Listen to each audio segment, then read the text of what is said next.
What's up, VIPs? So right now you're looking at a Mclaren 720S. This vehicle is in for a full PPF installation on the entire vehicle. So I'll go ahead and give you a walk around.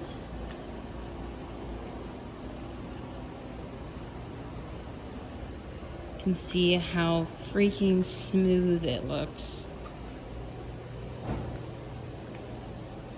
Beautiful car.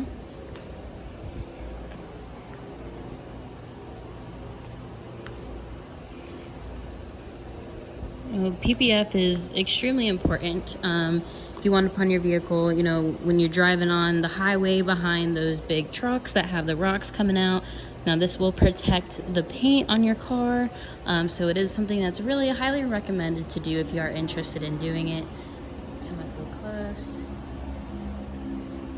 Can't even tell anything's on it. And if you look, I'll show you how, you know, you can see that it's wrapped underneath instead of being, you know, that line stopping up on the top. So it's real smooth, can't tell anything's even on there, but you can see how he wrapped it underneath, so that will cover, you know, that whole edge there. Alright guys, so check us out, Window Tints in Longwood, Florida, and that's the Mclaren 720S full vehicle PPF installation.